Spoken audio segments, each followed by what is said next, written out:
उनका भी आत्मविश्वास लड़खड़ाने लगा है। और न केवल उनका आत्मविश्वास लड़खड़ाया है, बल्कि जो भाषा का इस्तेमाल कर रहे हैं या जो उनकी जबान से निकल रहा है, कहीं न कहीं वो लड़खड़ाते हुए अपने भाषण में नजर आ रहे हैं। अब न जाने कौन सा भाषण वो दे रहे हैं।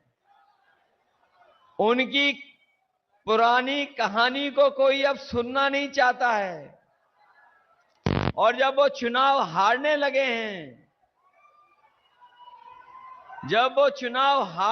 हैं, तो न केवल अपना भाषण बदल रहे हैं, बल्कि आप देखिए मंचों पे वो थर-थर कांपने भी लगे हैं। मुझे लगा था कि इस बार 80 सीटों में एक सीट पर लड़ाई है, लेकिन जब से बनारस और आसपास चुनाव में देख रहा हूं, जो माहौल दिखाई दे रहा है, इस बार बीजेपी के हाथ से 80 की 80 सीटें जाने वाली हैं। और इसलिए जा रही हैं कि इन्होंने सपना दिखाया था बनारस के लोगों को कि क्यूटो बना देंगे। और मुझे लगा कि अगर बनारस क्यूटो बन जाएगा तो कहीं न कहीं चंदौली के लोगों को भी कुछ न कुछ विकास उनके क्षेत्र में हो जाएगा। न क्यूटो बना, न चंदौली का विकास हुआ। और पिछले 10 साल में इन भारतीय जनता पार्टी के लोगों की हर बात झूठी निकली और इनके वादे झूठे निकले। ये वही भारतीय जनता पार्टी के लोग हैं जिन्होंने कहा कि किसानों की आय दोगुनी हो जाएगी। अगर आय दोगुनी हुई हो तो बताएं हमारे किसान भाई। न आय दोगुनी हुई और जो लागत बढ़ने का काम हुआ है, लगातार महंगाई बढ़ी है और उसका परिणाम ये हुआ है कि हमारे किसानों की खेती बाड़ी के साथ साथ हमारे किसानों को संकट में डाल दिया।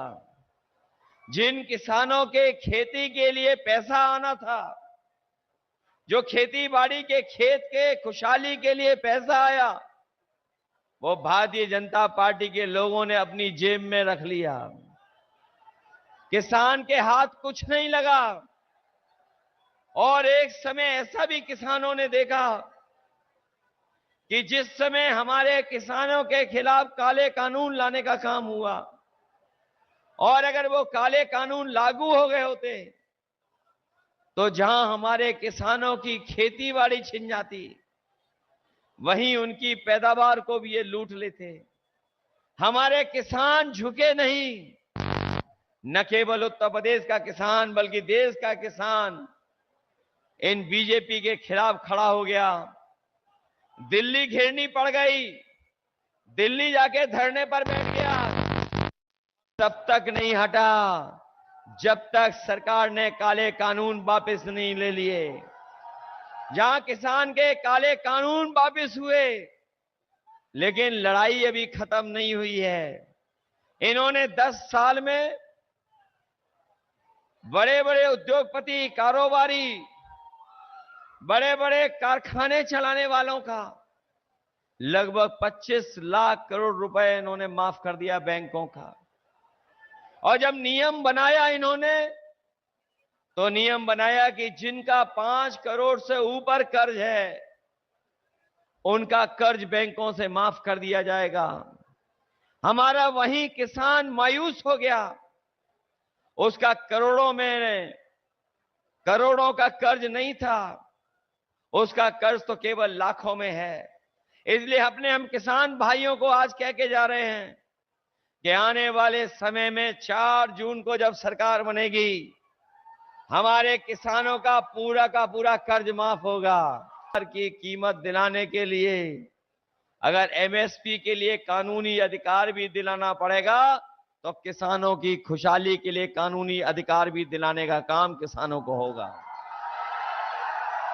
जहां किसान इन्होंने संकट में डाल दिया, वहीं हमारा नौजवान जानता होगा